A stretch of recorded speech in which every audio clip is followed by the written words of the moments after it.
A warm good afternoon to each and everyone joined here.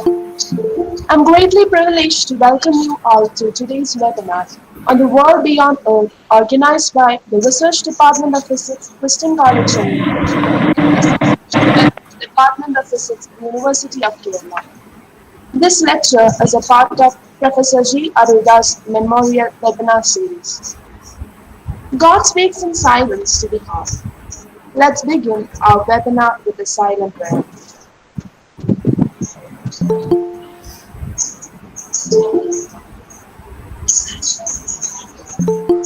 I consider it as a great honor to invite our beloved Head of Department of Physics, Christian College, Ninan, Dr. Lichi Cherya, to deliver the welcome speech.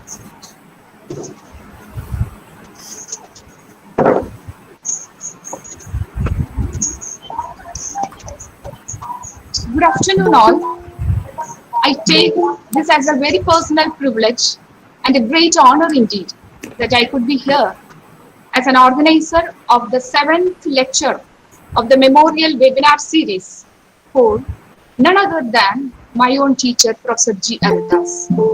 When I studied in Department of Physics at Karivattam during 1986-88 period, he taught us mathematical physics and quantum mechanics, and moreover that, he was my guide for the seminar sessions. I remember him as a very dedicated, very keen teacher, and above all, he was a caring father for us. There is a saying, teachers are magicians who use their magical wands to transform the life of students. I, from the bottom of my heart, mark it as a testimony that Aruda sir was a magician, a teacher with magical traits who transformed our lives to a fruitful, meaningful, and a colorful one. I really congratulate Dr. CBKS and the team for taking up this venture and tracking it in an effective way. On behalf of Department of Physics, Christian College, Chengannur, I extend a warm welcome to Dr. CBKS, Head of the Department of Physics of University of Kerala, and all admins of the series to this webinar session. A special welcome to Dr. Sunila Abraham, our former Head of the Department, who is a part and parcel of this lecture series, and the lady behind the whole show. Welcome, Sunila teacher. Now, the speaker of the day, Dr. Professor Ninan Sajeeth is nowadays a close associate of our department. When we approached him with the invitation, he readily agreed. The dedication, sincerity, and the warmth in his approach is really an inspiration to us. On behalf of Departments of Physics, Christian College, Chengannur, and University of Kerala, I welcome you, sir, for the lecture.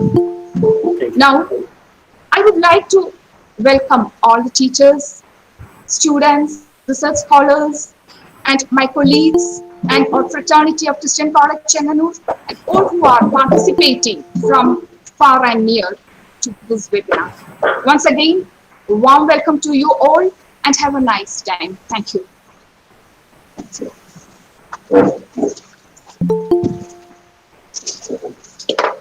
Thank you, Miss. Now, let me take this opportunity to invite our Honorable Chief Guest, Dr. Ninan Sajeeth, the Dean and Director of Artificial Intelligence Research and Intelligence Systems, Reader and Visiting Associate of Inter-University Center for Astronomy and Astrophysics, Berlin. He has research collaborations with Cardiff University on LIGO Gravity Wave Detection Project, Astronomy Department at Arizona State University on Morphological Classification of Galaxies, African Institute of Mathematical Sciences, Caltech and Harvard on Time Domain Astronomy, Cape Town on Developing Machine Tools for Big Data, and so on. His areas of interest include astronomy, climate, natural language processing, image processing, biodiversity, and so on. He has several publications in famous journals. He was the former HOD, Department of Physics, St. Thomas College for Engineering. With that, I request you all to give your full attention towards Dr. Ninan Sajeeth, and I welcome you, sir, for today's talk on behalf of Wisdom College Chengannur and every participant joined here. I assure that this talk will be profitable for one and all.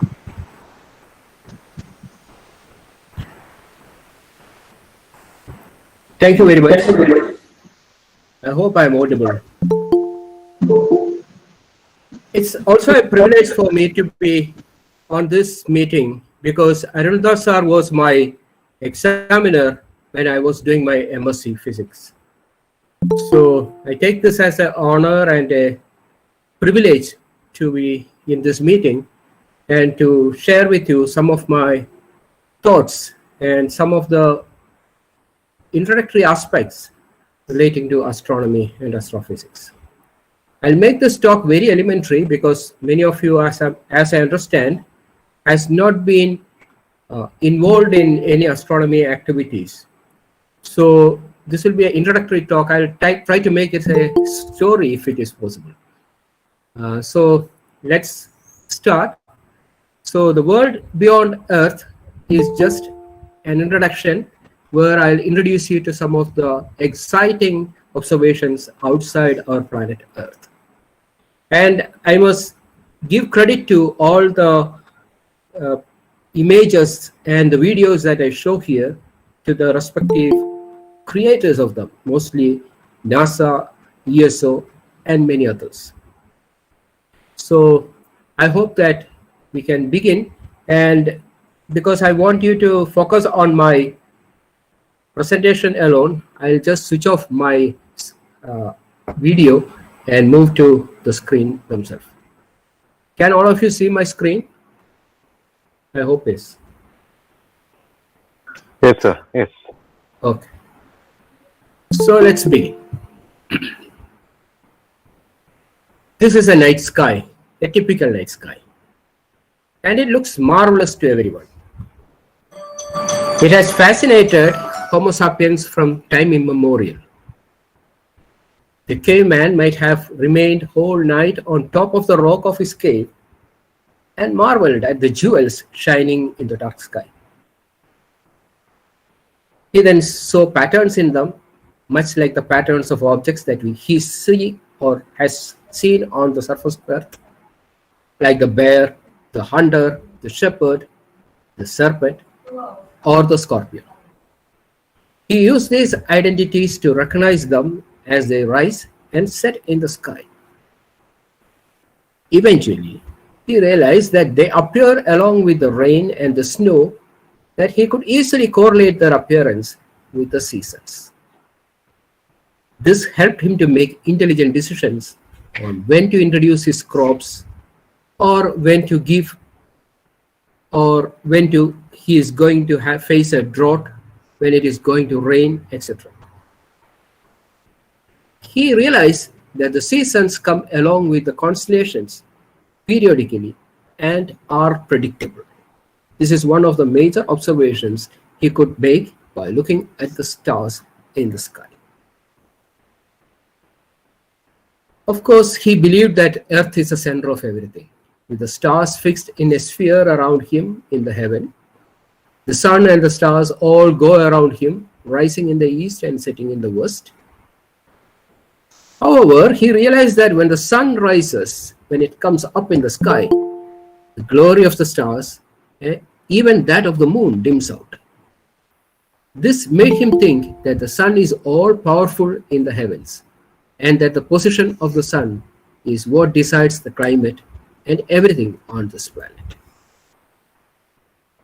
By this time, he also knew that the constellation takes about 365 days to go around him. What I show here are the constellations that are typically seen by a person who is on the surface of Earth. So by looking at the star constellation that is overhead at midnight on a day, for example, in this case, this is the Earth, this is the Sun, and midnight means he is seeing in the month of March, Virgo and Leo on top of him. And he can immediately say that the sun is exactly opposite to it, and Pisces, for example, is the star or the constellation that corresponds to this time of the year. So in March, Pisces becomes the constellation, and that is the birth star of people in that time. And this image is called the zodiac, and this enables him to visualize the constellations and to predict easily which of them appears at a particular time of the year. For example, here in December, he has Gemini on top, so he immediately knows that Capricorn is the zodiac that he should, the symbol, zodiac symbol that he should have. Since he could accurately predict the climate at the right time, and to also could say when it is right time to cultivate crops, or he has seen breeding time for many of the animals are related to this position of the stars in the sky. So he tended to, he was forced to believe that everything on earth, even the success of a person's life or life itself, depends on the position of the sun in the sky. And this led to the development of astrology, the oldest of all sciences. But we now know that astrology is a myth. There are several reasons for that. Let's look at a few of them. First of all, astrology assumes that everything on this planet is controlled by the position of the sun in the sky. First of all, it is not the position of sun in the sky that decides the climate. It is more because of the inclination of Earth about its axis of rotation and the position of the Earth in the orbit that decides climate. Secondly, the constellations are imaginative constructions of the human mind. By taking into account or consideration only a few bright stars in the sky which he could see with naked eye, they have constructed these into different shapes. They have assumed that they are all fixed in the sky. But modern science and space missions have pointed that they are not stationary but are wandering around the Milky Way, which is our galaxy. Though astrology is practiced worldwide, all scientific studies trying to validate it have failed, and thus is considered to be myth by the scientific community in general. So I show here a picture, which is a video also, which is of the Orion Nebula. So this is a shepherd that you see at night in the sky. You may notice that the right arm of the shepherd, which is here, is missing in this picture. The missing red giant that you see is in the Orion constellation is called Betelgeuse. So Betelgeuse is about 200 times the size of the sun. That means if you replace our sun with it, it will expand beyond Jupiter. So that will be the size of Betelgeuse if you place it in the position of the sun. It will reach close to Saturn even. So huge it is. And it was one of the brightest 10 stars in the sky until about a year ago, where its brightness has started to drop drastically. So there are speculations saying that it is about to explode, and we are expecting it to happen any time. And on that day, the shepherd will lose his right arm. Okay, let's look at the video. This is a real image, but is an extrapolation of the 450,000 years into about a minute or so. This is the red giant that I talked to you about. You can see that it's a wandering star and it is going out of frame. And many stars are coming in and many stars are going out. So the position of the star or the constellation itself is not static. So the missing red giant that you see in the Orion constellation, which is called the Betelgeuse, Betelgeuse is about 200 times the size of the Sun. Meaning, if we replace the Sun with it, as I said, it will be taking up a lot of space in our solar system. But although this image showed you all these moving stars in the sky, there are only a very few stars, wandering stars, that we can really observe in our lifetime moving across the sky. This is because they are very far off. And just like you feel that the aeroplane that is flying across the sky is moving very slow as compared to, say, a car or a bus that is moving close next road, the distance to the stars is actually what makes their apparent movement indistinguishable to us, because the angular separation that you see is very low. You may notice that Betelgeuse is a wandering star, that it moves out of the frame even if its explosion is delayed, again causing the shepherd to lose his right arm. Now coming to the details of a Betelgeuse, it is about 600 light years away from us, meaning that when we see it explode, that explosion has happened 600 years ago. So, however, when it happens, it will be almost as bright as the moon, and it will cast shadows on the earth and will be visible for several months before it fades away and disappears forever. And you will see the shepherd without his right arm from that day onwards.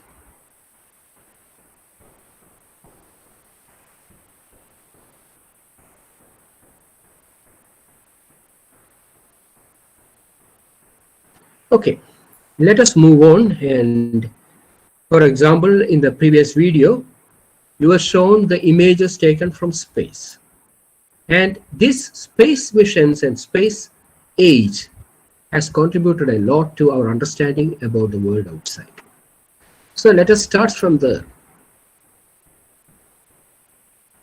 It was on October 4th, 1957, that Sputnik 1 was launched by Soviet Union, and it could enter Earth's orbit. And that marked the beginning of the space age. In the picture, you see the rising sun. This is the first picture of the Earth taken from space, especially with this beauty. It was in December 1968, Apollo 8, with a crew of 3, went round the moon, orbiting the moon 8 times. And one of the crew members was Bill Anders, who photographed this image in one of his rounds around the moon. And this is the picture later taken by Apollo 17 crew in 1972, which shows the Earth in full. And this is typically how the Earth would look like if you look from outside. I'm not sure whether you can see a pale dot here, a pale blue dot here. Well, that is a photograph of Earth taken by Voyager spacecraft in 1990, when it turned towards Earth on its way to the edges of the solar system. It is interesting that it is in this tiny dot that we have all the nations, cultures, and fights and orthodox beliefs. So tiny are we.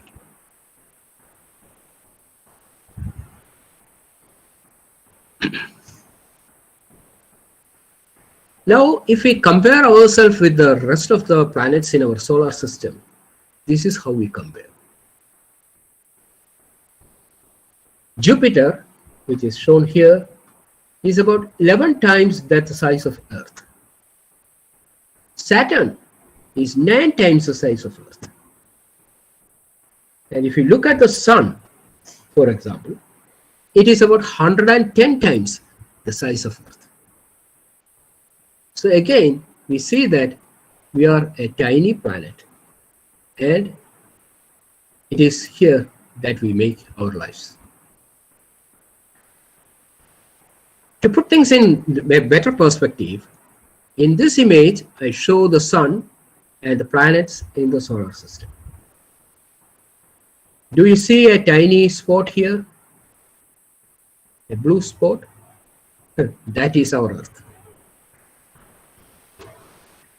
Again, revealing how small we are compared to the rest of the solar system. But if you think that the sun is big, you are mistaken again. Here is a comparison of different stars with the size of sun. For example, this is the sun, and this is Sirius, the bright star that you see in the sky. If I reduce it to this size, this is how the bigger stars would look like. If I reduce this bigger star into this size, as you see here, this is how big the red giant that we saw in the previous video would look like. And you can see that there are again bigger and bigger stars. In fact, the biggest size a star can have is about 100 times the mass of the sun. It's not the size, it is the mass.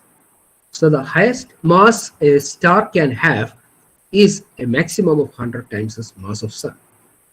There are stars which are 1,000 times bigger than the sun.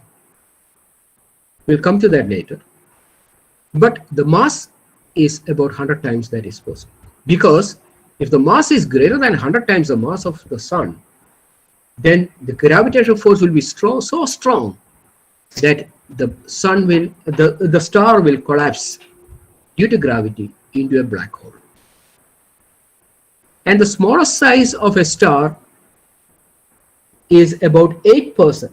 For example, like this star, about 8% the mass of the sun.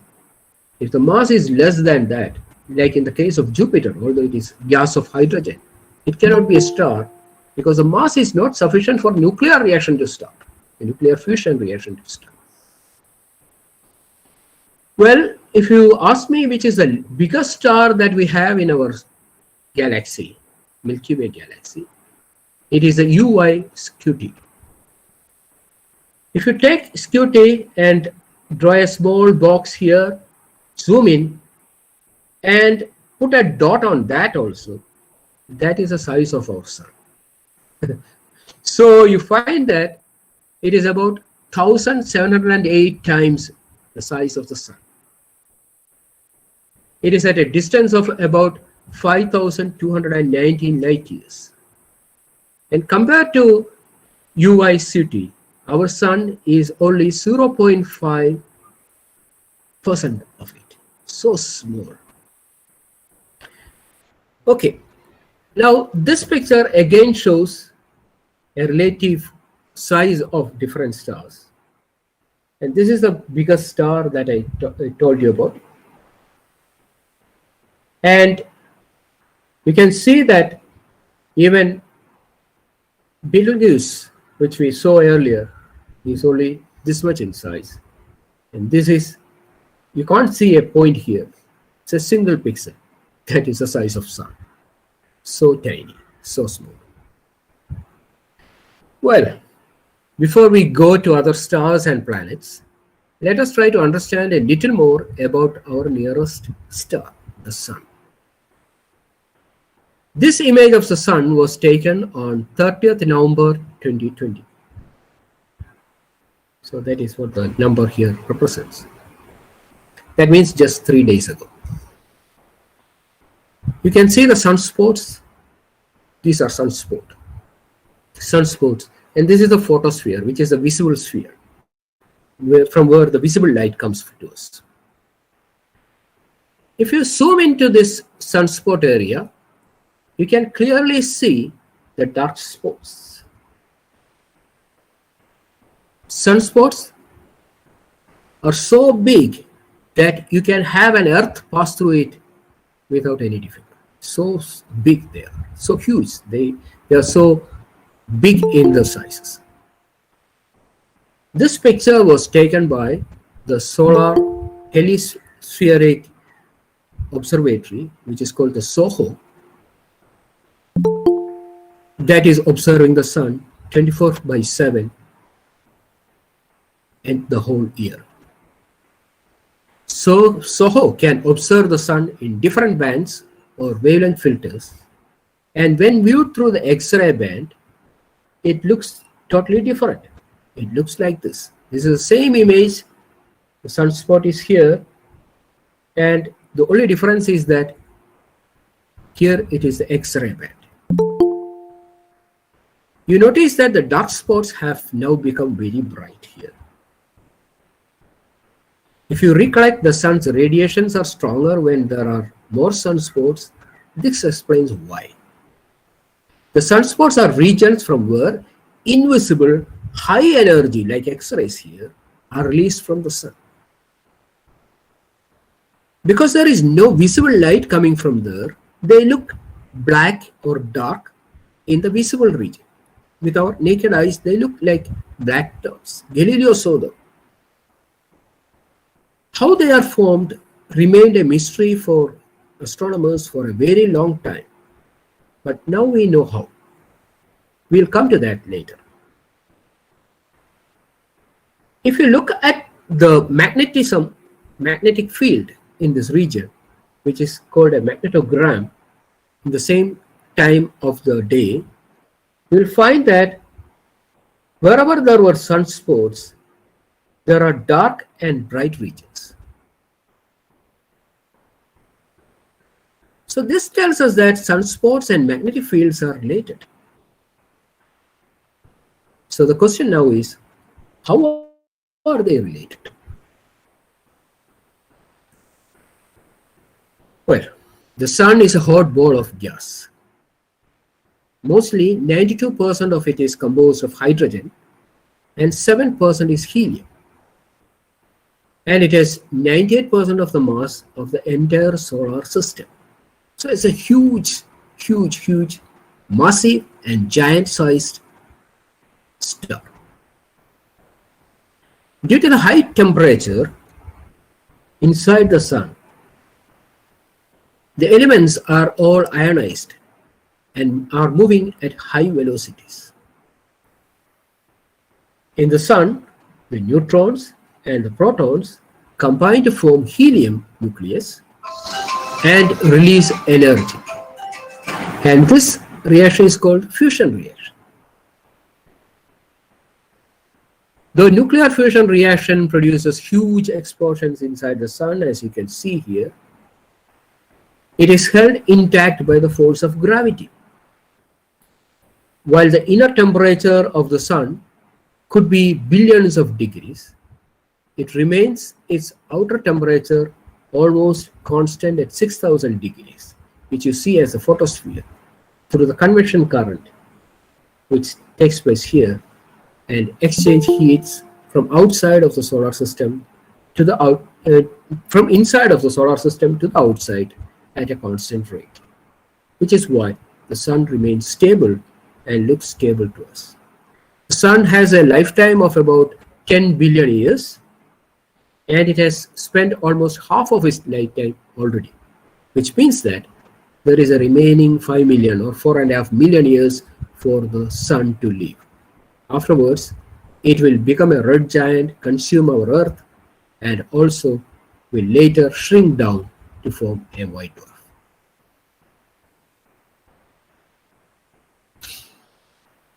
The sun also rotates like the Earth we do, and related to the Earth, it takes about 27 days for the sun to turn once on its axis. And this video that you see here was taken from 1996, which is a year you have shown here, to 2001. You can see how the solar activity changes, and in 1998 it peaked and then came back to normal as the years passed. So 98 was a time when we had 98 to 2000 was a time when we had lot of solar activity, as you see here, 99. And then it started to come back to normal. So this is a periodic event that is taking place. The dates time are shown at the bottom. So this video was taken in 2001. Okay.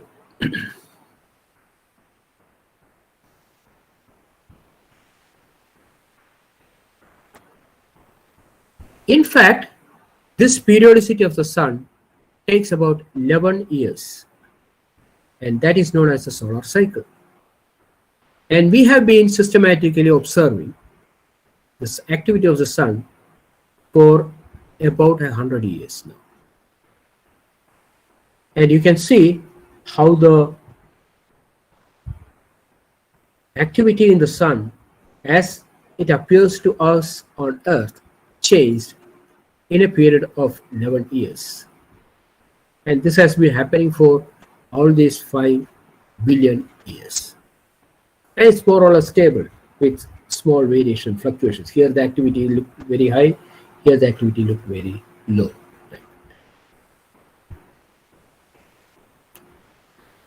Now, because the sun is a ball of hot gas particles moving at high speeds, it produces a net magnetic field. And that is very much similar to our Earth. But the Earth is a solid body, and hence, when it spins, all parts spin together. Because the sun is a gas ball, when it spins, different parts of it move with different velocities, as you see here. And that is very much like the whirlpool, where different parts, different regions of the water move with different velocities. As a result, the magnetic fields tend to break or touch each other. Since lines of force can't cross each other, at this stage they break and forms loops, as you see here. These loops allow plasma, which is the gas that is in the sun, to flow along them and escape from them. And it is there we see those dark sunspots. As the star continues to spin, or the sun continues to spin, the process reverses and everything returns to calm. So that explains the sunspots that remained a mystery for a long time. Let's have a look at the video again. So this is a sun. You can see the granular boiling sun, and these are the magnetic fields which are winding forward, and as they tend to touch each other, they break off and forms loops, and through those loops plasma can travel and escape.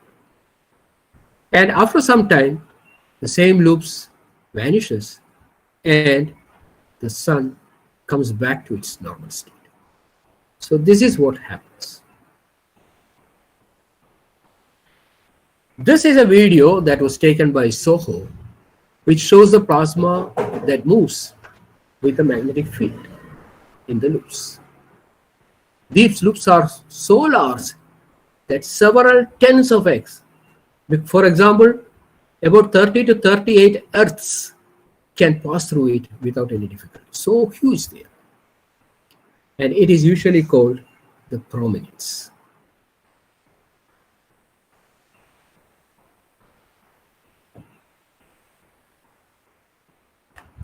So these are the huge prominence that you see regularly on the surface of the sun. And the dark spots are seen at these regions where the plasma escapes from the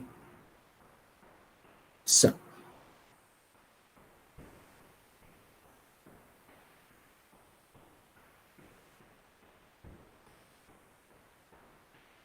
Okay, so having understood what happens in the sun, we have a fairly good idea about what is probably happening in all the stars. It is basically hydrogen burning to form helium through the fusion reaction.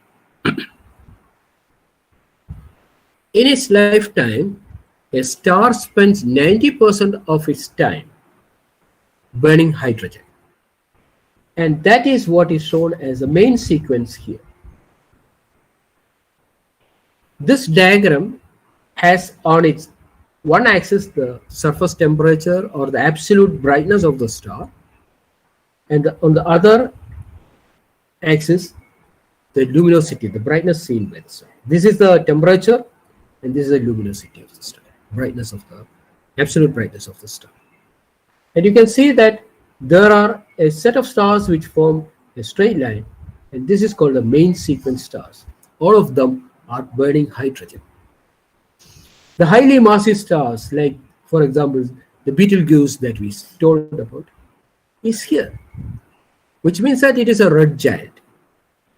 And a red giant means it is at the end of its lifetime.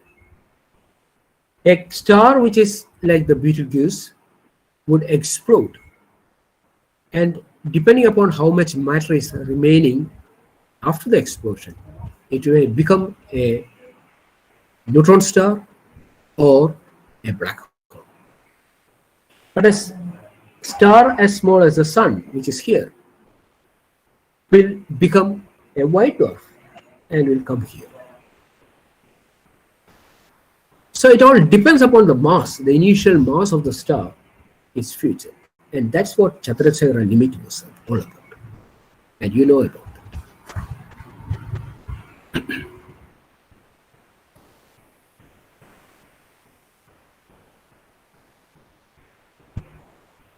Okay, if you're wonderstruck by the huge size of stars and how small we are, I have more surprises for you. If you go out to the open area in a place far from the cities and use a common DSLR camera with about 30-second exposure in the months of say June to August, you are likely to capture this spectacular image that you see here. It is nothing but the Milky Way Galaxy that looks like a stream of milk in the dark sky. All the stars we see in the night sky belongs to this huge structure of stars.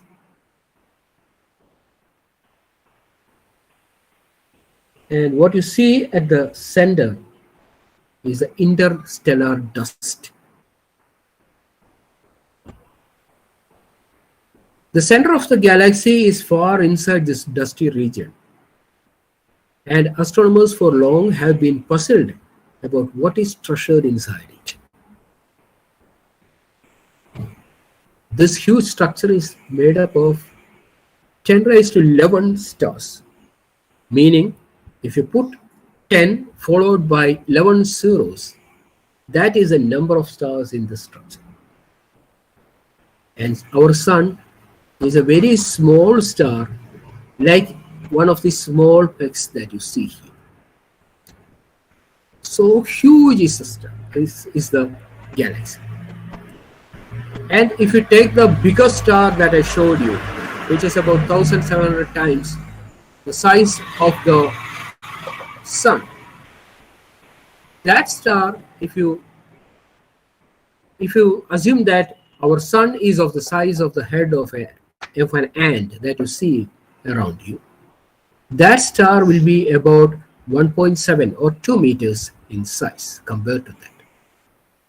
And at that time, this Milky Way will be the distance between Earth and Moon. That will be the size of the Milky Way. So that is a huge size of this cluster of stars, which we call Milky Way or our local universe. It is loosely called local universe because there are new understanding about local universe. For a long time, people thought that the whole universe belongs to the Milky Way.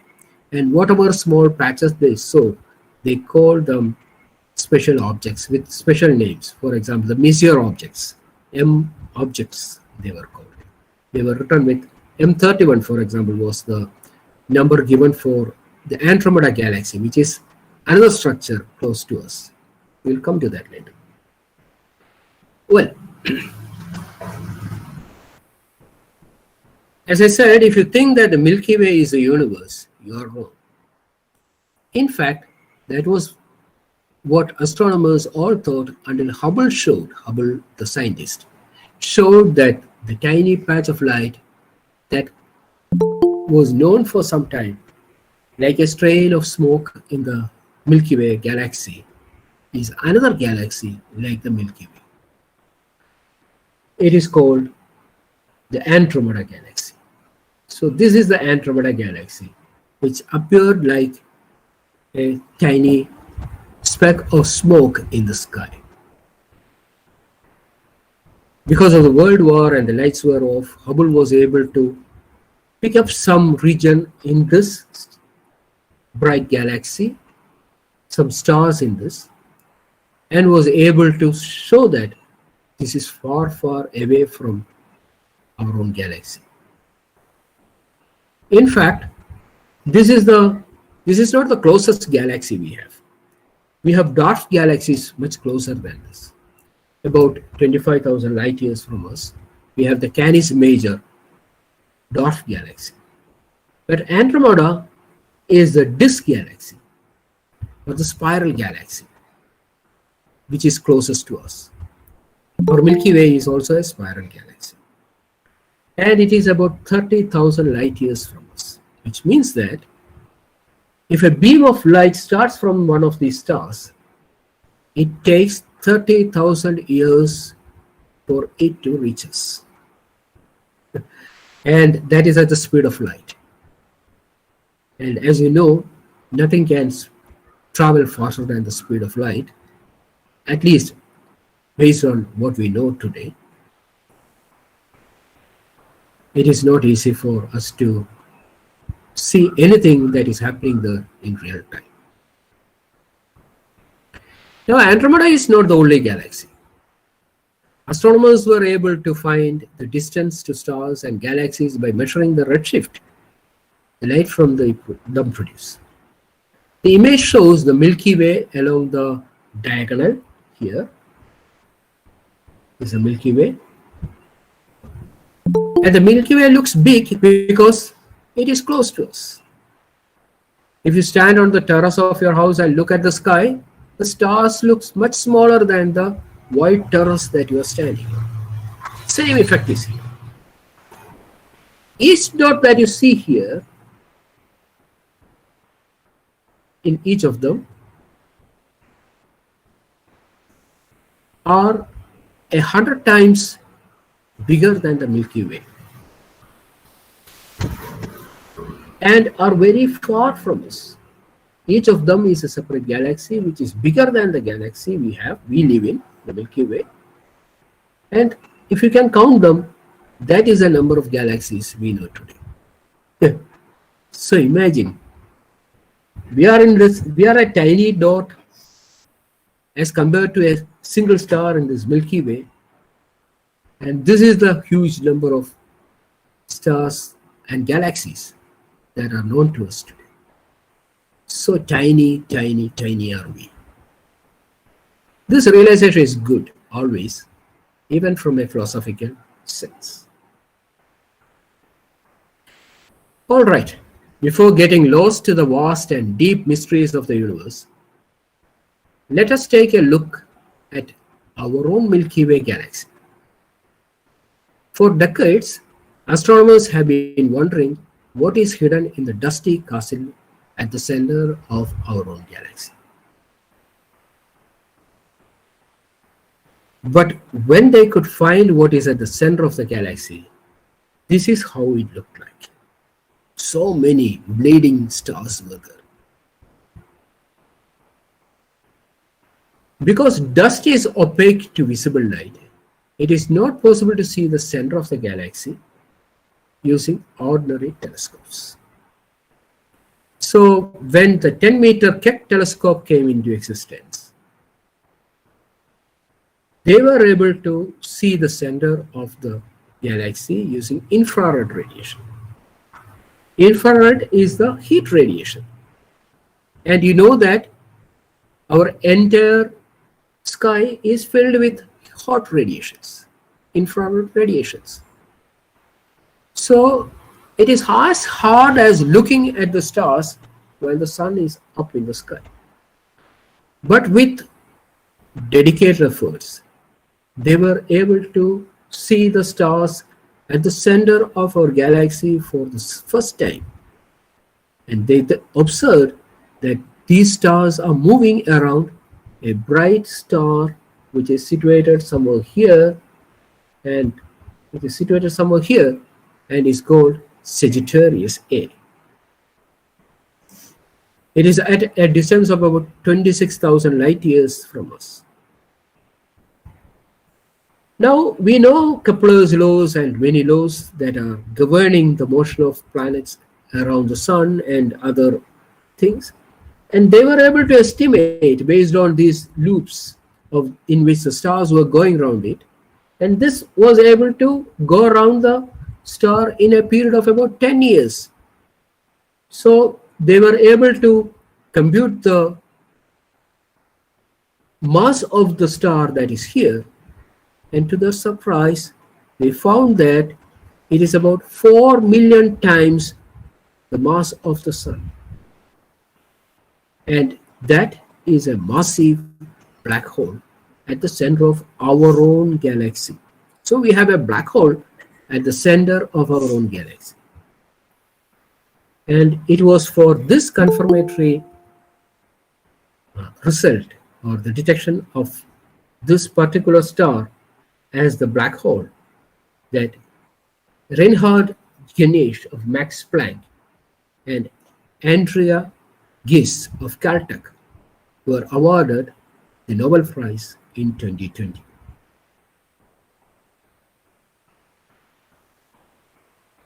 Astronomers, in fact, have discovered that there are thousands of black holes located near the center of the Milky Way Galaxy, and this was done with the help of Chandra X-ray Observatory.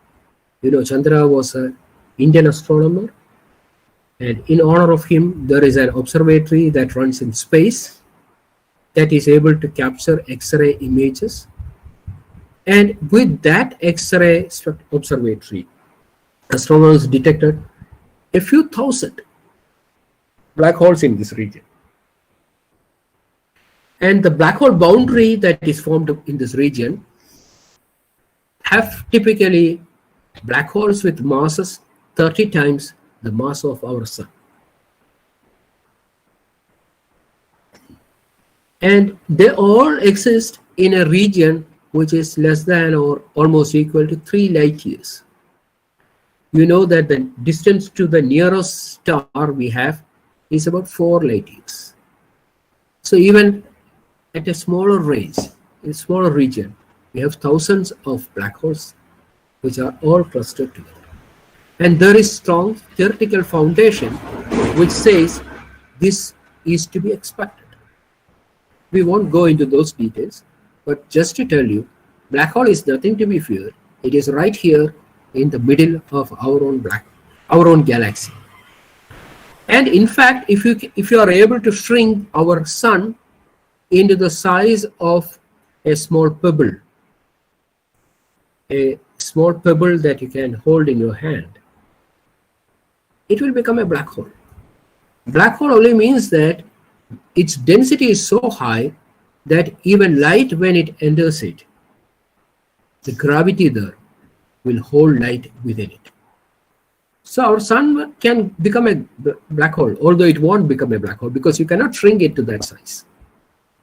The internal forces will repel it off. But by some means, if you are able to shrink it to that size, the same Kepler's laws will work. Earth won't realize that sun has become a black hole. Earth will go around the sun with the same 365 days in a year. And nothing will be captured by that sun. Because for the black hole to capture anything, you should be within the Schwarzschild radius of that black hole, which is the event horizon. Anything that enters that region enters the Lashman ring that is there. So that is the region where black holes will capture it. Otherwise, you are safe even if the black hole is next to your door.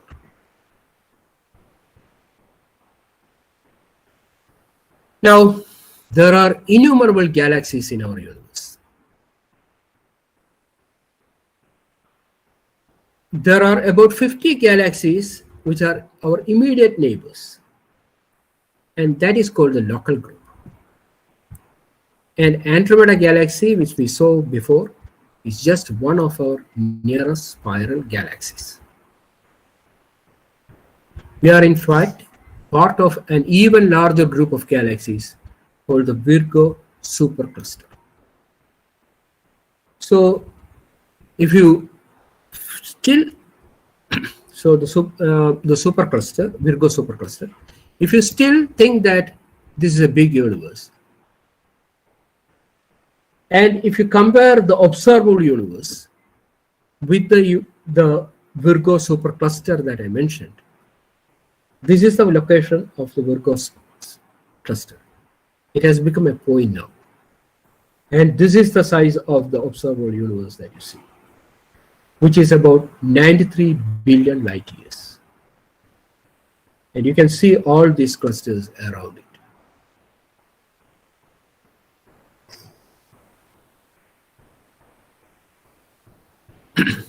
And Milky Way is just a galaxy in the supercluster. Solar system, forget about it. And I have here the real image taken by Hubble Space Telescope. Here is a red box that you can see. If you take the sky and draw a small red box of this size, this is the corresponding image that Hubble could take. And do you see so many tiny specks here?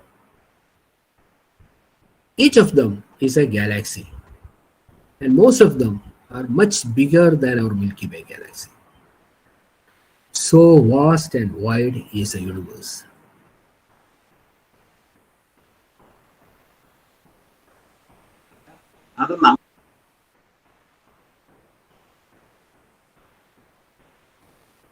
And this is a real image.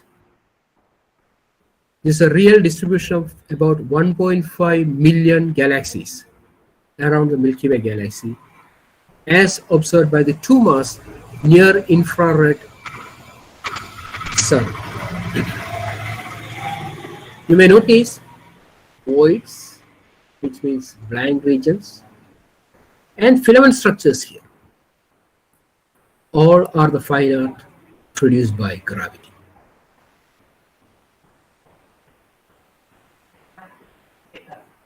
And never be of the impression that these galaxies are static. They are moving at random directions using the influence of gravity. In this random walk, they collide, merge, and form even new shapes. These are some of the real images captured by Hubble, which shows the mergers of different galaxies. Galaxies collide each other and they form these shape structures in the sky.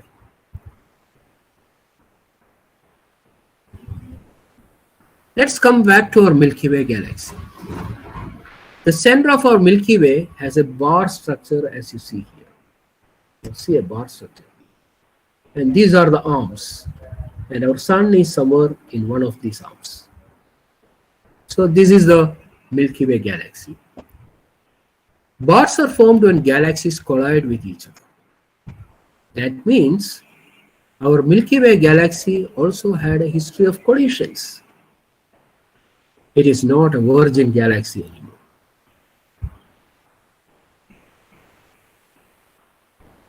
Now, more surprisingly, there is going to be a massive collision between Milky Way and our nearest spiral galaxy, the Andromeda, or the M31. Don't be scared. We have 4 billion years to go before it happens. By that time, Sun would have almost either become a red giant, and in that case, it might have consumed our planet. So none of our grandchildren are going to be there to see them from Earth. But this image is taken assuming that Earth still exists, and it's before a few million years when Andromeda reaches very close to our own Milky Way Galaxy. So this is how it would look like. Well, here is a simulation of how our Milky Way Galaxy will collide with Andromeda Galaxy after about 4 million years. Let's have a look, and that will show you.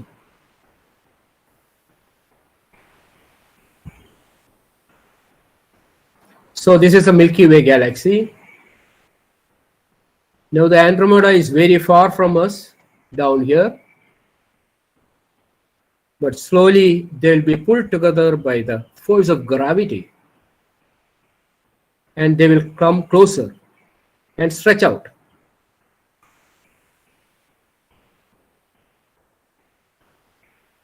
And finally collide.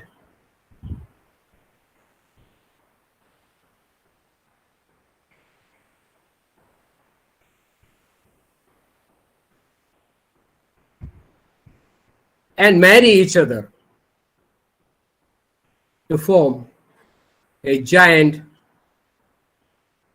elliptical galaxy.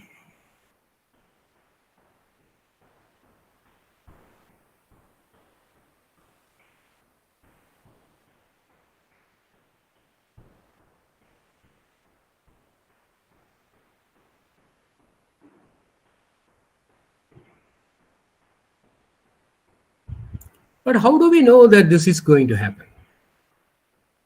We know it because Hubble was able to precisely measure the velocity with which Andromeda is coming towards us, or we are falling into Andromeda, whichever is correct, because when there is no reference, each one is falling into each other.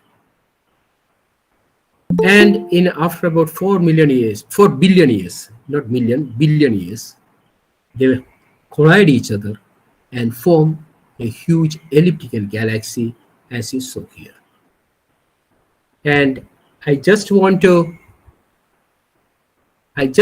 to conclude our story today with this simple bedtime story ending.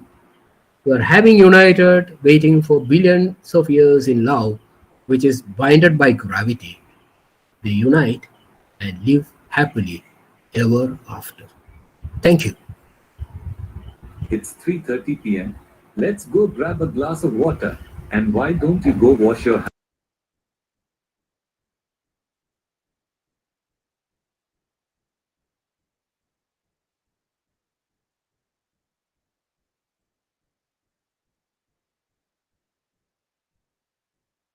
Now it's time for session questions, if any, from the audience.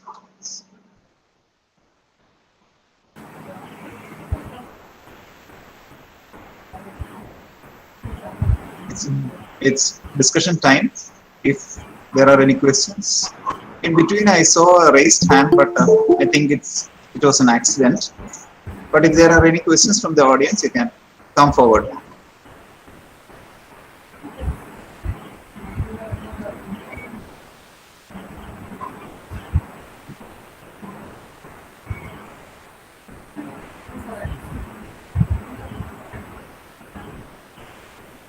Hello, sir.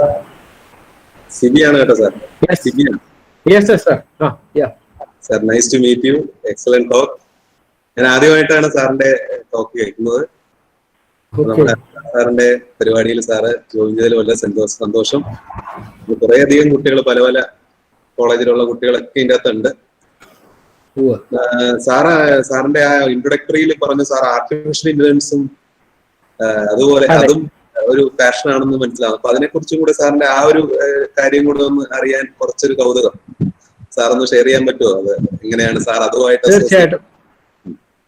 ഞാൻ PhD ചെയ്തത് artificial ഇന്റലിജൻസിലാണ്, machine learning ആയിരുന്നു. Professor Babu Joseph സാറിന്റെ കീഴിലായിരുന്നു, Cochin യൂണിവേഴ്സിറ്റിയിലായിരുന്നു PhD ചെയ്തത്. അതിനുശേഷം ഞാൻ അതിന്റെ applications, ഒന്നാമത് ബിഗ് വോളിയം ഓഫ് ഡാറ്റ ഉണ്ടെങ്കിൽ മാത്രമേ നമുക്ക് AI റിലേറ്റഡ് ആയിട്ടുള്ള പല ടാസ്കുകളും ചെയ്യാനായിട്ട് പറ്റും. For that I found astronomy A good area. അവിടെ ധാരാളം ഡേറ്റ അതിന് അവൈലബിൾ ആയിട്ട് കിട്ടും. അതുകൊണ്ട് അങ്ങനെയാണ് ആസ്ട്രോണമിയിലേക്ക് വന്നത്. ഞങ്ങൾ ആദ്യത്തെ പേപ്പർ ഞങ്ങൾ പബ്ലിഷ് ചെയ്യുമ്പോൾ ആസ്ട്രോണമിയിൽ ആരും തന്നെ മെഷീൻ ലേണിംഗ് ഉപയോഗിച്ചിരുന്ന കാലമല്ല. അതിനുശേഷമാണ് ഞങ്ങൾ ഈ ആസ്ട്രോണമിയിൽ ഉള്ള ആപ്ലിക്കേഷൻസിൽ കൂടുതലായിട്ട് മെഷീൻ ലേണിംഗ് ഉപയോഗിക്കുകയും ആസ്ട്രോണമി ഇന്ന് ബയോസയൻസിൽ ഞങ്ങൾ കഴിഞ്ഞ ആഴ്ച ഒരു പേപ്പർ പബ്ലിഷ് ചെയ്തത് നേച്ചറിൽ വന്ന ഒരു പേപ്പർ ബയോസയൻസിലാണ്. പ്രോട്ടീൻ്റെ ഐഡന്റിഫിക്കേഷൻ എല്ലാം മെഷീൻ ലേണിംഗിന്റെ ആപ്ലിക്കേഷൻസ് ആയിട്ട് തന്നെയുള്ള വർക്കുകളാണ്. So machine learning totally different ആയിട്ടുള്ള ഫീൽഡാണ്, which is an applied field. അവിടെ വളരെ ഇൻട്രസ്റ്റിംഗ് ആയിട്ടുള്ള ഒരുപാട് കാര്യങ്ങളുണ്ട്. ഞാനീ പറഞ്ഞ പല കാര്യങ്ങളും ചെയ്യുന്നതിന് മെഷീനിന്റെ സഹായം ആവശ്യമാണ്. കാരണം ഇത്രയും വലിയ വോളിയൂംസ് ഓഫ് ഡാറ്റ ഒന്നും പ്രോസസ്സ് ചെയ്യാനായിട്ട് ഹ്യൂമൻ ലൈഫ് ടൈം പോരാ. അപ്പോൾ കണ്ടിന്യൂസ് ആയിട്ട് 24 hours വർക്ക് ചെയ്യുന്ന പാരലായിട്ടുള്ള ഹൈ പെർഫോമൻസ് കമ്പ്യൂട്ടേഴ്സ്, HPC എന്ന് പറയും, ഹൈ പെർഫോമൻസ് കമ്പ്യൂട്ടേഴ്സ് ഉപയോഗിച്ചിട്ട് പാരൽ പ്രോസസ്സിംഗ് വഴിയാണ് അതെല്ലാം സാധിച്ചെടുക്കുന്നത്. കണ്ട സിമുലേഷൻ, ഫോർ എക്സാമ്പിൾ ആൻഡ്രോമഡ വന്ന് വീഴുന്നത് കണ്ടതായിട്ടുള്ള simulation, that is produced on a high performance computer with so many codes and so much of memory. എന്നാൽ മാത്രമേ നമുക്ക് അങ്ങനത്തെ സിമുലേഷൻസ് റിയലിസ്റ്റിക് ആയിട്ടുള്ളത് ചെയ്യാനായിട്ട് പറ്റും. സോ ഇതെല്ലാം ചെയ്യുന്നതിന് സാധിക്കുന്നതായിട്ടുള്ള ഏരിയയാണ് മെഷീൻ ലേണിംഗ്. AI ഇന്ന് വളരെയേറെ പോപ്പുലർ ആയിട്ട് വന്നിട്ടുണ്ട്. അതാണ് അതിനെക്കുറിച്ച് വളരെ ബ്രീഫായിട്ട് പറഞ്ഞത്. സിബി സാർ ആർട്ടിഫിഷ്യൽ ഇന്റലിജൻസിന്റെ ക്ലാസ് ഒക്കെ എടുക്കുന്നതാണെന്നില്ല. ഞാൻ അതുകൊണ്ട് ക്യൂരിയോസിറ്റി കൊണ്ട് ചോദിച്ചതാണ്. പിന്നെ അത് മാത്രമല്ല, നമ്മുടെ ഇവിടെ ഒരു ട്രാവൻകൂർ ഒബ്സർവേറ്ററി ഉണ്ട്. ഞാൻ സാറുമായിട്ട് ടെലിഫോണിക് കോൺവെർസേഷൻ നടത്തിയപ്പോഴും പറഞ്ഞിരുന്നു നമ്മുടെ ഇവിടെ ഒരു ഒബ്സർവേറ്ററി ഉണ്ട് എന്നുള്ള കാര്യങ്ങൾ സാറിന് വിശദമായി ഞങ്ങൾ പേഴ്സണലി സംസാരിച്ചിരുന്നു. ഇനിവേ ഇങ്ങനെ നേരിട്ടല്ലെങ്കിൽ പോലും ഓൺലൈനിൽ ഇങ്ങനെ സംസാരിക്കാൻ പറ്റിയതിൽ അതില് ഓർഗനൈസിംഗ് കമ്മിറ്റി അബ്രഹാം സാറ് എല്ലാവരും ഉണ്ട്, ഡിജി ടീച്ചറ്, സുനില മേഡം, എല്ലാവർക്കും നന്ദി പറയുകയാണ്. Thank you.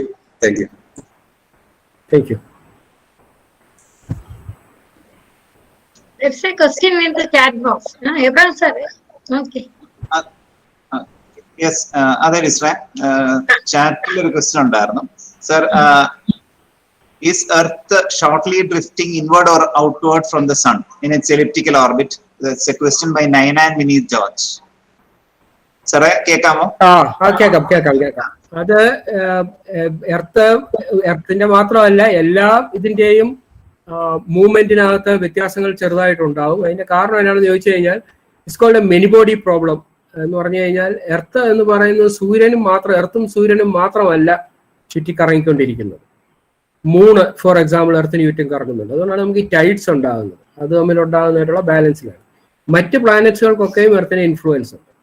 അതുകൊണ്ട് ഇതിൻ്റെയൊക്കെ ഓർബിറ്റുകൾക്കകത്ത് ചെറിയ ചെറിയ വ്യത്യാസങ്ങൾ വരും. എന്നാലും അവരുടെ നമുക്ക് ആംഗുലാർ മൊമെന്റം കൺസർവേഷൻ എന്ന് പറയുന്ന ഒരു ടൂൾ ഉണ്ടല്ലോ, അതുകൊണ്ട് വലിയ പെർട്ടർബേഷൻസ് ഒന്നും വരികയില്ല. എനിവേ അങ്ങനെ ഭയപ്പെടത്തക്കവണ്ണമുള്ള യാതൊരു പെർട്ടർബേഷൻസും ഇല്ല. ചെറിയ ചെറിയ പെർട്ടർബേഷൻസ് ഉണ്ട്, തീർച്ചയായിട്ടും ഉണ്ടാവും. അത് ഡ്രിഫ്റ്റിങ് പല രീതിയിലും ഉണ്ട്. മൂണിന്റെ പാത്തിലും ഉണ്ട് അങ്ങനത്തെ ഡ്രിഫ്റ്റിങ്. എല്ലാ പ്രോബ്ലംസിലും മൾട്ടിപ്പിൾ ഓബ്ജക്ട്സ് ഉള്ളപ്പോൾ, മൾട്ടിപ്പിൾ മൂവിങ് ഓബ്ജക്ട്സ് ഉള്ളപ്പോൾ ഇത്തരത്തിലുള്ള മെനി ബോഡി ഇഷ്യൂസ് വരാറുണ്ട്. Most of the time it is ഒരു ഡിറ്റർമിനിസ്റ്റിക് ആണ്. കയോട്ടിക് ആകുന്ന കേസുകൾ വളരെ കുറച്ചേ ഉള്ളൂ. കയോട്ടിക് ആണെങ്കിൽ മാത്രമേ ഉള്ളൂ അത് നമ്മുടെ പാത്തിൽ നിന്ന് മാറിപ്പോകാനായിട്ട് പറ്റും. Thank you, sir. Sir, there's one more question. How can we capture the picture of a dark spot? What kind of telescope? Dark spot ഉദ്ദേശിച്ച സണ്ണിലെ ഡാർക്ക് സ്പോട്ട് ആണോ അതോ ബ്ലാക്ക് ഹോളിനെ കുറിച്ചാണോ ഉദ്ദേശിച്ചത്? സണ്ണിലെ ഡാർക്ക് സ്പോട്ട് ആണെങ്കിൽ സണ്ണിലെ ഡാർക്ക് സ്പോട്ട് ആണെങ്കിൽ സാധാരണ ടെലിസ്കോപ്പിൽ കൂടെ അതിനെ കാണാൻ പറ്റും. കാരണം ഈ ഡാർക്കായിട്ട് ഇതിനെ കാണുന്നത് എപ്പോഴും ഒപ്റ്റിക്സിനകത്താണ്. പക്ഷെ വെറുതെ ടെലിസ്കോപ്പിൽ കൂടെ നോക്കരുത്, കണ്ണുപോകും. കാരണം അവിടുന്ന് വരുന്ന UV റേഡിയൻസ് നമ്മുടെ കണ്ണിന് ഭയങ്കര ഡേഞ്ചറസ് ആണ്. അപ്പൊ ചെയ്യാവുന്നതെന്ന് പറയുന്നത് ഡാർക്ക് സ്പോട്ടിനെ കാണാനായിട്ട് ചെയ്യാവുന്ന ഏറ്റവും സിമ്പിൾ ആയിട്ടുള്ള മെത്തേഡ്, ഒരു ചെറിയ മിറർ എടുത്തിട്ട് നമുക്ക് ഈ ലൈറ്റിനെ റിഫ്ലക്ട് ചെയ്ത് നമ്മുടെ വീടിനകത്തേക്ക് എവിടെയെങ്കിലും പുറത്തുനിന്ന് സണ്ണിന്റെ ലൈറ്റിനെ റിഫ്ലക്ട് ചെയ്ത് വീടിന്റെ ഭിത്തിയിലേക്ക് വരത്തക്കോണം വിടുകയാണെങ്കിൽ ഭിത്തിയിൽ സണ്ണിന്റെ പടം വലിയതായിട്ട് കാണാനായിട്ടുണ്ട്, സണ്ണിന്റെ ഇമേജ്. കാരണം ഇത്രയും ഡിസ്റ്റൻസിൽ നിന്ന് വരുന്ന ലൈറ്റ് ആയതുകൊണ്ട് ഒരു പ്ലെയിൻ മിറർ ഉപയോഗിച്ചാൽ പോലും, ലെൻസിന്റെ ആവശ്യമില്ല, ഒരു പ്ലെയിൻ മിറർ ഉപയോഗിച്ചാൽ പോലും, ചെറിയൊരു പ്ലെയിൻ മിറർ ആണെങ്കിൽ നമുക്ക് ഭിത്തിയിൽ കിട്ടുന്ന പടം നല്ല ഫോക്കസ്ഡ് ആയിട്ടുള്ള സണ്ണിന്റെ പടമായിരിക്കും. അതിൽ നോക്കിക്കഴിഞ്ഞു കഴിഞ്ഞാൽ ഈ സ്പോട്ടുകളെ നമുക്ക് കാണാനായിട്ട് പറ്റും. അത് സിമ്പിളായിട്ട് എടുക്കാവുന്ന ഒരു മെത്തേഡ്. പിന്നെ സ്പെഷ്യലായിട്ടുള്ള ഫിൽറ്റേഴ്സ് ഉപയോഗിച്ചിട്ട് വേണമെങ്കിൽ ക്യാമറയിലും എടുക്കാം. പക്ഷേ this is the simplest thing. നമുക്ക് ഒരു ക്യാമറയും വേണ്ട, നമുക്ക് കൃത്യമായിട്ട് ഈ സ്പോട്ടുകൾ നീങ്ങുന്നതും സ്പോട്ടിന്റെ പൊസിഷനും എല്ലാം കാണാനായിട്ട് പറ്റും. വേണം ഒരു മൊബൈൽ ക്യാമറ വെച്ച് അതിന്റെ പടം എടുക്കുകയും ചെയ്യാം. It is safe.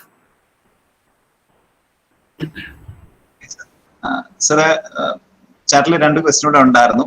Considering the big picture that we are rotating around a black hole, is Kepler's law still valid?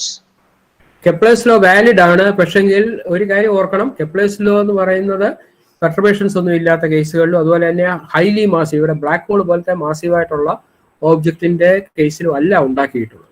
അതുകൊണ്ട് നമുക്ക് ഇവിടെ നമുക്ക് ഉപയോഗിക്കുന്ന ഇക്വേഷൻസ് ഓഫ് മോഷനകത്ത് ആൽബർട്ട് ഐൻസ്റ്റീന്റെ ചില കറക്ഷൻസ് ആവശ്യമായിട്ട് വരും. ഈവൻ ഇത് ഈ ബ്ലാക്ക് ഹോളിന്റെ അടുത്ത് മാത്രമല്ല, നമ്മുടെ സാറ്റലൈറ്റിൽ, ഫോർ എക്സാമ്പിൾ സാറ്റലൈറ്റ്സ് നമ്മുടെ ഭൂമിക്ക് ചുറ്റും കറങ്ങുന്ന പറഞ്ഞാൽ ഐൻസ്റ്റീന്റെ കറക്ഷൻസ് അപ്ലൈ ചെയ്തെങ്കിൽ മാത്രമേ അതിൽ നിന്ന് വരുന്ന ടൈം കറക്റ്റ് ആയിട്ട് കിട്ടുള്ളൂ. നിങ്ങളെല്ലാം തന്നെ GPS ഉപയോഗിക്കുന്നവരാണ്. GPS ശരിക്കും ടൈം സ്റ്റാമ്പുകൾ മെഷർ ചെയ്തിട്ടാണ് നമ്മുടെ ലൊക്കേഷൻ ഐഡന്റിഫൈ ചെയ്തത്. 4 സാറ്റലൈറ്റുകൾ ഉണ്ടെങ്കിൽ 4 സാറ്റലൈറ്റിൽ നിന്ന് വരുന്ന ലൈറ്റ് എന്റെ അടുത്ത് വരെ എത്താനായിട്ട് എടുക്കുന്ന സമയത്തിന്റെ വ്യത്യാസം വെച്ചിട്ടാണ് മെഷർമെന്റ് ചെയ്യുന്നത്. നമ്മൾ ജനറൽ റിലേറ്റിവിറ്റി ഉപയോഗിച്ചില്ല എങ്കിൽ ഈ ടൈം കറക്റ്റ് ആയിരിക്കുകയില്ല. So even in that case, whenever there is a relative velocity between the source and the object that we are considering, we need to consider the corrections from general relativity. പക്ഷെ basically it is obeying Kepler's laws. Elliptical പാത്തിലാണ് move ചെയ്യുന്നത്. പക്ഷെ അതിന്റെ behaviour മനസ്സിലാക്കാനായിട്ട് we need to consider the mass of the object and also the corrections due to speed. ഇത് വളരെ വേഗത്തിലാണ്. 10 വർഷം കൊണ്ട് ഒരു ഓർബിറ്റ് മുഴുവൻ കറങ്ങി വരിക എന്ന് പറഞ്ഞു കഴിഞ്ഞാൽ 365 ദിവസം കൊണ്ട് ഭൂമി സൂര്യന് ചുറ്റും കറങ്ങുന്നത് നമുക്കറിയാം. എന്നാൽ ഒരു സണ്ണ് ഗാലാക്സിയിൽ ഒന്ന് കറങ്ങി വരാനായിട്ട് it takes a lot of years, billions of years എടുക്കും ഒന്ന് കറങ്ങി വരാൻ. അപ്പോൾ അത്രയും ടൈം എന്ന് പറയുന്നത് 10 വർഷം കൊണ്ട് നടക്കുന്ന പറഞ്ഞാൽ it's moving at relative velocity. അപ്പോൾ അങ്ങനെ വരുന്നുണ്ടെങ്കിൽ റിലേറ്റിവിസ്റ്റിക് വെലോസിറ്റിയിൽ മൂവ് ചെയ്യുന്ന ഓബ്ജക്റ്റ് എപ്പോഴും നമുക്ക് ആൽബർട്ട് ഐൻസ്റ്റീന്റെ ജനറൽ റിലേറ്റിവിറ്റി അപ്ലൈ ചെയ്യേണ്ടതായിട്ട്, കറക്ഷൻസ് അപ്ലൈ ചെയ്യേണ്ടതായിട്ട്. മറ്റൊരു ചോദ്യം കൂടെ ഉണ്ടായിരുന്നു സാറേ. ബ്ലാക്ക് ഹോൾ കൊളീഷന്റെ എഫക്ട് എന്താണ്? What happens after black hole collision? Okay, black ഹോളുകൾ മെർജ് ചെയ്യുക എന്ന് പറയുന്നതാണ് ഇന്നത്തെ നമ്മളുടെ ഏറ്റവും വലിയ ക്യൂരിയോസിറ്റി. ബ്ലാക്ക് ഹോളുകൾ പെട്ടെന്ന് വന്ന് നേരെ വന്ന് ഇടിച്ച് മെർജ് ചെയ്യത്തില്ല. കാരണം നിങ്ങൾക്കറിയാം, നിങ്ങൾ ഒരാൾ ഓടി വരുന്ന ഒരാളെ, ബ്ലാക്ക് ഹോളുകൾ വളരെ മാസീവാണ്, ആക്സലറേഷൻ ഡ്യൂ ടു ഗ്രാവിറ്റി വളരെ കൂടുതലായിരിക്കും, വളരെ വേഗത്തിലായിരിക്കും അയാൾ വരുന്നത്. ഓടി വരുന്ന ഒരാളെ നിങ്ങൾ പിടിച്ചു നിർത്താനായിട്ട് നോക്കി കഴിഞ്ഞാൽ നിങ്ങളും ആളിനോടൊപ്പം കറങ്ങും. അത് നാച്ചുറൽ ആയിട്ടുള്ള കാര്യം. എന്ന് പറഞ്ഞ പോലെ ഒരു ബ്ലാക്ക് ഹോൾ നമ്മുടെ നേരെ വരികയാണെങ്കിൽ പോലും ബ്ലാക്ക് ഹോൾ അടുത്ത് വന്നു കഴിയുമ്പോഴേക്ക് ബ്ലാക്ക് ഹോളിനോടൊപ്പം ഇവർ രണ്ടുപേരും കൂടെ സ്പിൻ ചെയ്യുന്ന ഒരു അവസ്ഥ വരും. ഇവർ പതുക്കെ സ്പിൻ ചെയ്യുന്നതോറും വേഗത കൂടി അവസാനം വന്ന് മെർജ് ചെയ്യും. മെർജ് ചെയ്യുന്ന ഉടനെ കുറെ എനർജി പുറത്തേക്ക് റിലീസ് ചെയ്യപ്പെടും, which appears as gamma rays. അപ്പം ഗാമ റേ ബേസ്റ്റുകളൊക്കെ നമ്മൾ പലതും കാണുന്നത് ബ്ലാക്ക് ഹോളിന്റെ മെർജേഴ്സ് ചെയ്യുന്നുണ്ട്, ന്യൂട്രോൺ സ്റ്റാറിന്റെ മെർജേഴ്സ് ചെയ്യുന്നുണ്ട്, ഇതുപോലുള്ള മാസീവായിട്ടുള്ള പല ഒബ്ജക്റ്റുകളുടെ മെർജേഴ്സിലുണ്ട്. ബ്ലാക്ക് ഹോളുകൾ മെർജ് ചെയ്ത് കഴിഞ്ഞാൽ പിന്നീടുള്ള റിമൈനിങ് മാസ് കുറെ എനർജി പുറത്തേക്ക് പോകും. ഇടി കൊണ്ട് കഴിയുമ്പോഴത്തേക്ക് തമ്മിൽ ഇടിച്ചു കഴിയുമ്പോൾ കുറെ എനർജി ഇടിയിൽ തന്നെ പോകും. എന്നാലും ആ എനർജി നമുക്ക് ഗ്രാവിറ്റേഷൻ വേവ്സ് ആയിട്ട് ഒബ്സർവ് ചെയ്യാനായിട്ട് പറ്റും. അങ്ങനെയാണ് നമ്മുടെ ഗ്രാവിറ്റേഷൻ വേവ് ഡിറ്റക്ടേഴ്സ് വർക്ക് ചെയ്യുന്നത്. പക്ഷേ റിമൈനിങ് ആയിട്ടുള്ള മാസ് വീണ്ടും ഒരു ബ്ലാക്ക് ഹോൾ ആയിട്ട് മാറും. അതിന്റെ ടോട്ടൽ മാസ് എന്ന് പറയുന്നത് ആ റിമൈനിങ് മാസ് ആയിരിക്കും. അതിന്റെ രണ്ടിന്റെ റിമൈനിങ് ആയിട്ടുള്ള മാസ് ആയിരിക്കും. ബ്ലാക്ക് ഹോൾ മെർജേഴ്സ് ഉണ്ട്. ബ്ലാക്ക് ഹോൾ മെർജേഴ്സ് കിട്ടുന്ന ഒരു ബ്ലാക്ക് ഹോൾ ആയിരിക്കും. മൾട്ടിപ്ലിക്കേഷൻ ബൈ 0 എന്ന് പറയുന്ന 0 കിട്ടുന്നത് പോലെ.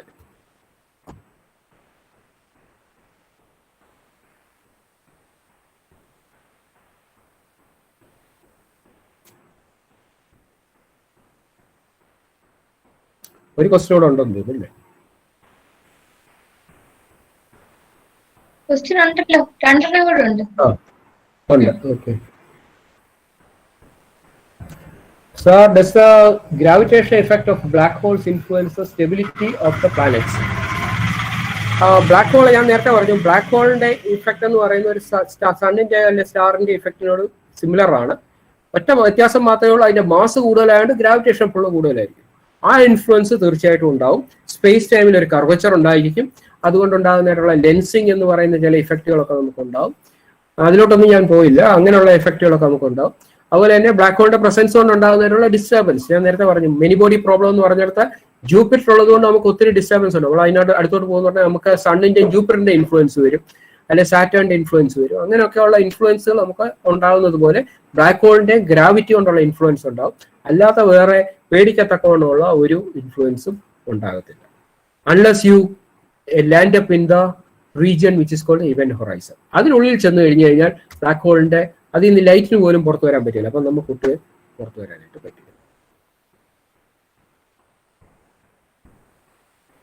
Okay, sir, recently Arecibo Observatory was decommissioned. Sir, do you think another such telescope should be made? Okay. Okay. It was a radio observatory. അത് വളരെ നാളായിട്ട് ഇങ്ങനെ അപകടത്തെ ഫേസ് ചെയ്തുകൊണ്ടിരിക്കുകയായിരുന്നു. കഴിഞ്ഞ ദിവസമാണ് അത് കൊളാപ്സ് ചെയ്തു.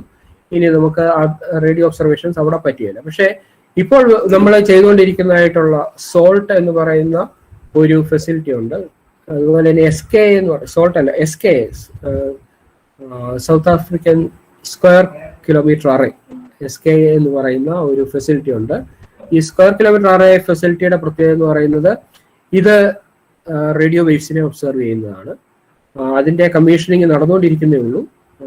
മേ ബി ഇൻ 2-3 years അത് കംപ്ലീറ്റ് ആയിട്ട് ഫെസിലിറ്റി ആവും. അതിന് മിർക്കാറ്റ് എന്ന് പറയുന്ന ഒരു ഫെസിലിറ്റി ഇപ്പോൾ ഓൾറെഡി കമ്മീഷൻഡ് ആയിട്ട് വർക്ക് ചെയ്യുന്നുണ്ട്. അതിനുള്ള ചില വർക്കുകളൊക്കെ മെഷീൻ ലേണിംഗിന്റെ വർക്കുകളൊക്കെ നമ്മൾ ഇൻവോൾവ് ആണ്. പിന്നെ GMRT, നമ്മുടെ ഇന്ത്യയിൽ തന്നെയുള്ള ജയന്റ് മീറ്റർ വേവ് ഒബ്സർവേറ്ററി ഉണ്ട്. GMRT എന്ന് പറയുന്നത് പൂനെയിൽ നിന്ന് ബോംബെയിലേക്ക് പോകുന്ന വഴിക്കുള്ള ഒരു റേഡിയോ ഒബ്സർവേറ്ററി ആണ്. നമ്മുടെ റേഡിയോ ഒബ്സർവേറ്ററി അതിലും പഴയതാണ്. നമുക്ക് ഊട്ടി ടെലിസ്കോപ്പ് റേഡിയോ ഒബ്സർവേറ്ററി ഉണ്ട്. അപ്പൊ ഇതെല്ലാം തന്നെ സിമിലർ ആയിട്ടുള്ള ഫെസിലിറ്റികൾ ചെയ്യുന്നതാണ്. ഓഫ് കോഴ്സ് മറ്റേതിന്റെ അത്രയും വലിയ ഫെസിലിറ്റി അല്ല. പക്ഷേ ഈ SK വന്നു കഴിയുമ്പോഴത്തേക്ക്, ഈ സ്ക്വയർ കിലോമീറ്റർ അറേ വന്നു കഴിയുമ്പോഴത്തേക്ക് അതിനേക്കാൾ വളരെ വലിയ ഫെസിലിറ്റി ഉണ്ടാവും. ഒരു സിമ്പിൾ എക്സാമ്പിൾ പറഞ്ഞാൽ SK ഒരു ദിവസം ജനറേറ്റ് ചെയ്യുന്ന ഡേറ്റ എന്ന് പറയുന്നത് ഇന്ന് കംപ്ലീറ്റ് ഇന്റർനെറ്റിലുള്ള ഡേറ്റയേക്കാൾ കൂടുതലാണ്. So that huge volumes of data will be coming. അതുകൊണ്ടാണ് നമ്മൾ അതിനെക്കുറിച്ച് ഇത്രമാത്രം കൺസേൺഡ് ആയിരിക്കുന്നത്. അങ്ങനത്തെ അത്രയും വോളിയൂംസ് ഓഫ് ഡേറ്റ പ്രോസസ് ചെയ്യാൻ പറ്റിയ ഹ്യൂമൻ എബിലിറ്റി ഇല്ല, മെഷീൻസിന്റെ എബിലിറ്റി ഇല്ല. We have to develop new technology for that. All the competitors are there trying to find out new technology. ഇതിനെ ഡേറ്റ ഹാൻഡിൽ ചെയ്യാൻ പ്രയാസം. ഇത്രയും ഡേറ്റ ഇങ്ങോട്ട് വന്നു കഴിഞ്ഞാൽ നമ്മൾ ഇന്റർനെറ്റ് മുഴുവൻ ഇരിക്കുന്ന ഡേറ്റ ഒന്നിച്ച് എനിക്ക് ഇങ്ങനെ തരിക എന്ന് പറഞ്ഞു കഴിഞ്ഞാൽ ഇതെവിടെ വെക്കും? അത് തന്നെ വലിയൊരു പ്രശ്നമാണ്. So all these technology innovations are going on. അത് മാത്രമേ ഉള്ളൂ delay, but that is going to be one of the solutions we have. ശരി സാർ, എന്റെ ഒരു പേഴ്സണൽ ക്വസ്റ്റ്യൻ ആണ് സാർ. ഈ ലിഗോ പ്രോജക്റ്റിലെ സാറിന്റെ ഒരു പങ്ക് എന്തായിരുന്നു? ലൈഗോ എന്ന് പറയുന്നത് നമ്മുടെ ഗ്രാവിറ്റേഷൻ വേവ് ഫെസിലിറ്റി ആണ്. അതിനകത്ത് ഞാൻ ഇൻവോൾവ് ആയിരുന്ന ഒരു വർക്കേ ഉള്ളൂ. ആ വർക്ക് എന്ന് പറയുന്നത് മെഷീൻ ലേണിംഗ് ഉപയോഗിച്ചിട്ട് ഈ ഗ്രാവിറ്റേഷണൽ വേവ്സിന്റെ ഡിറ്റക്ഷൻ ആയിരുന്നു ആദ്യം കാർഡിഫൈ ചെയ്തു തുടങ്ങിയത്. പക്ഷേ ഡേറ്റയ്ക്കൊക്കെ ഒത്തിരി റിസ്ട്രിക്ഷൻ ഉണ്ട്. കാരണം ഇതെല്ലാം ഈ ലൈഗോ പ്രോജക്റ്റ് എന്ന് പറയുന്നത്, ഞാൻ കാർഡിഫൈ വർക്ക് ചെയ്യുന്ന സമയത്ത് ലൈഗോ പ്രോജക്റ്റ് എന്ന് പറയുന്നത് ഭയങ്കര ഒരു സ്ട്രോങ് ആയിട്ടുള്ള ഗ്രൂപ്പ് അതിന് വർക്ക് ചെയ്തുകൊണ്ടിരിക്കുകയായിരുന്നു. ഓരോരുത്തരും അവർക്ക് നോബൽ പ്രൈസ് കിട്ടും എന്നുള്ളത്. കാരണം അന്ന് ഗ്രാവിറ്റേഷൻ വേവിനെ ഡിറ്റക്ട് ചെയ്തിട്ടില്ല. അത്ര കോമ്പറ്റീഷനിലായിരുന്നു. അതുകൊണ്ട് ഡേറ്റയുടെ അവൈലബിലിറ്റിക്ക് ശകലം തടസ്സം വന്നു. എന്നാൽ അതിനുശേഷം വർക്ക് ചെയ്തത്, അതിനകത്ത് മെയിനായിട്ട് വർക്ക് ചെയ്തത് ഷീലു എബ്രഹാമും. പിന്നീട് ഷീലു എബ്രഹാം എൻ്റെ തന്നെ PhD സ്റ്റുഡൻ്റ് ആയിരുന്നു. ഇപ്പോൾ നമ്മുടെ മർത്തോമ കോളേജ് ചുക്കത്തറയിലെ അവിടുത്തെ ഫാക്കൽറ്റിയാണ്. ഷീലു എബ്രഹാമും പിന്നീട് ഒരു IUK ഉണ്ടായിരുന്ന ഒരു പോസ്റ്റ് ഡോക്ക് കൂടെ ചേർന്നിട്ടാണ് അതിനകത്ത് മെയിൻ വർക്ക് ലീഡ് ചെയ്തത്.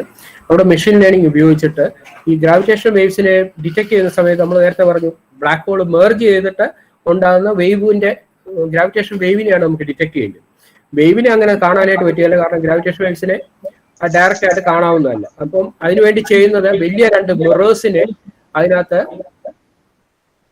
നമ്മൾ ഇന്റർഫെറോമെട്രി ഉപയോഗിച്ചിട്ടാണ് അതിനെ ഡിറ്റക്ട് ചെയ്യുന്നത്. ഈ ഇന്റർഫെറോമെട്രി ചെയ്യുന്നതിന് വേണ്ടി ഉപയോഗിക്കുന്ന മിററിനകത്ത് പലപ്പോഴും അതിലെ പോകുന്ന വാഹനങ്ങളുടെയോ ആരെങ്കിലും മൊബൈൽ ഫോണുകൊണ്ടോ ഡിസ്റ്റർബൻസ് വരുന്നുണ്ടോ? ഗ്ലിച്ചസ് ഉണ്ടാവും. ആ ഗ്ലിച്ചസ് ഡിറ്റക്ട് ചെയ്യുക, അതിനെ റിമൂവ് ചെയ്യുകയും ചെയ്യാനായിട്ടുള്ള ഒരു ഓട്ടോമേറ്റഡ് അൽഗോരിതം ഉണ്ടാക്കുകയാണ് ഞാൻ ചെയ്ത വർക്ക്.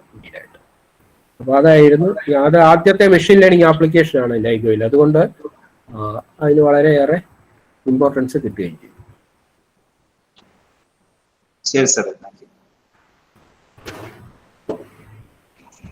സാറേ സെഷൻ കൺക്ലൂഡ് ചെയ്യുവാണ്.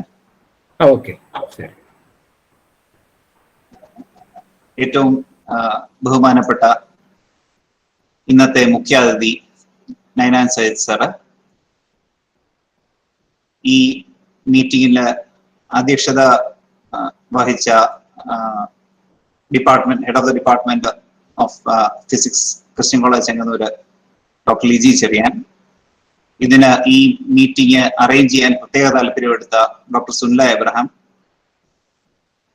Kerala university department of physics മേധാവി Sibi sir, Kerala university physics ഡിപ്പാർട്ട്മെന്റിലെയും ക്രിസ്ത്യൻ കോളേജ് ചെങ്ങന്നൂരിലെയും മറ്റ് ഫാക്കൽറ്റി മെമ്പേഴ്സ്, ഈ മീറ്റിംഗ് അറ്റൻഡ് ചെയ്ത മറ്റ് എല്ലാ ശ്രോതാക്കളുമേ, ഈ അവസരം ഞാൻ ഏറ്റവും സന്തോഷത്തോടുകൂടെ സജിത് സാറിന് നന്ദി പറയുവാനായി, ഈ മീറ്റിംഗിൽ പങ്കെടുത്ത ഓരോരുത്തർക്കും നന്ദി പറയുവാനായി വിനിയോഗിക്കുന്നു.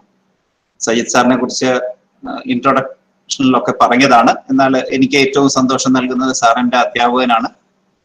സാറിന്റെ പഠിപ്പില് അല്ലെങ്കിൽ അധ്യയനത്തിന്റെ ശൈലിയിൽ ഒരു പ്രത്യേകതയുണ്ട്.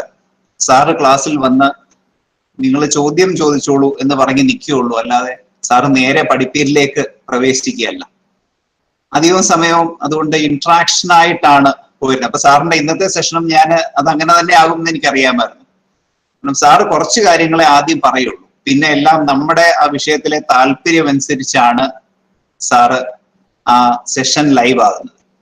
അപ്പോ ചോദ്യങ്ങള് വരുമ്പോ സാറ് വളരെയധികം പ്രതികരിക്കുകയും അതിനനുസരിച്ച് നമുക്ക് താല്പര്യമുള്ള മേഖലകളിലേക്ക്, സാറിന്റെ ഒരു പ്രത്യേകത എന്ന് പറയുന്നത് ഈ വിഷയവുമായിട്ട് ബന്ധപ്പെട്ട് ഒരു വിഷയം മാത്രമല്ല, കണക്ട് ചെയ്ത് ഒത്തിരി മേഖലകളിലേക്ക് സാറ് വർക്ക് ചെയ്തിട്ടുണ്ട്. കാരണം എന്റെ ഓർമ്മ ശരിയാണെങ്കിൽ പൂന UK ആദ്യത്തെ പാരലൽ പ്രോസസിംഗ് ഫെസിലിറ്റി ഒക്കെ സാറിന്റെ റിസർച്ച് ടീമോടാണ് ആദ്യം സ്ഥാപിക്കുന്നത് തന്നെ. അതിനുശേഷം ഞാൻ അവിടെ പോയി അതൊക്കെ കണ്ടിട്ടുണ്ട്. അന്ന് ഞാൻ പഠിക്കുന്ന കാലത്താണ്, സാറിന്റെ വിദ്യാർത്ഥി ആയിരിക്കുന്ന സമയത്താണ്. അപ്പം അതൊക്കെ നമുക്ക് കേരളത്തിൽ നിന്നുകൊണ്ട് അന്നുണ്ടായിരുന്ന സാറിനും കൂടാതെ മോൻസ് സാറിനും അന്ന് UK ഉണ്ടായിരുന്ന കൊളാബറേഷൻസിന്റെ ഒക്കെ വളരെയധികം ഗുണഫലം കണ്ടിട്ടുള്ള അനുഭവിച്ചിട്ടുള്ള വിദ്യാർത്ഥികളുടെ ഒരാളാണ് ഞാൻ. അതുകൊണ്ട് തന്നെ UK പോകുവാനും ഒക്കെ എനിക്ക് പിന്നീട് അവസരം ലഭിച്ചിട്ടുണ്ട്. അങ്ങനെയൊക്കെ വളരെയധികം സാറ് തന്ന ഒരു മോട്ടിവേഷൻ അല്ലെങ്കിൽ ഒരു ഗൈഡൻസ് ഒക്കെ വളരെയധികം അന്നത്തെ വിദ്യാർത്ഥികളെ ഓരോരുത്തരെയും സ്വാധീനിച്ചിട്ടുണ്ട്. സാറിനെ പല കാര്യങ്ങൾക്കും എനിക്ക് സംശയങ്ങളൊക്കെ വരുമ്പോഴും പല കാര്യങ്ങളിലും ഞാൻ സാറിനെയാണ് കോണ്ടാക്ട് ചെയ്തുകൊണ്ടിരുന്നത്. ഇപ്പോഴും അങ്ങനെ തന്നെ. സാറിന്റെ വളരെ ഭംഗിയായി സാറ് സംസാരിച്ചു. എന്നാൽ അതിനൊക്കെ അപ്പുറമായ ഒത്തിരി കാര്യങ്ങളിലേക്ക് നമ്മുടെ താല്പര്യം സാറ് തിരിച്ചുവിട്ടു. സാറ് തന്ന ഈ സന്ദേശത്തിന് ഞാൻ ഏറ്റവും ഹൃദയത്തിന്റെ ഭാഷയിൽ നന്ദി പറയുന്നു. കൂടാതെ ഈ സെഷൻ സാധ്യമാക്കിയ കേരള യൂണിവേഴ്സിറ്റി ഫിസിക്സ് വകുപ്പ് മേധാവി സിബി സാറും, അതുപോലെ ഇതിന് താല്പര്യം പ്രത്യേകം എടുക്കുന്നത്, കാരണം ഒരാൾ താല്പര്യം എടുക്കുമ്പോഴായിരുന്നു നടക്കുന്നത്, അത് സുല്ല ടീച്ചറാണ്.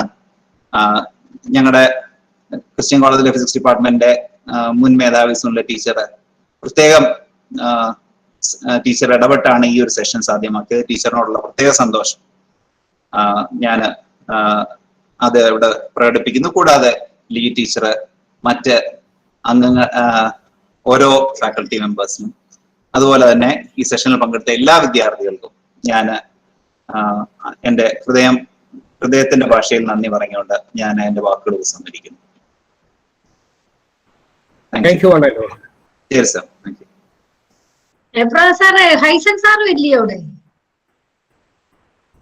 അജിത് സാറിന്റെ സ്റ്റുഡന്റ് ഇല്ലയോ? ഇടയ്ക്ക് വന്നിരുന്നു. ലൈനില് ചോദിച്ചത് എന്നെ പറഞ്ഞു കാണല്ലേ? സജിത് സാർ ഓർക്കുന്നുണ്ടോ ജൂനിയർ ആയിട്ട് പഠിച്ചത്? ഓ, എനിക്കറിയാം, ടീച്ചറെ ഓർക്കുന്നുണ്ട്. അന്നേ വലിയൊരു സയന്റിസ്റ്റ് ആയിരുന്നു ഞങ്ങളുടെ മുമ്പില് Sajith sir. Thank you. Okay.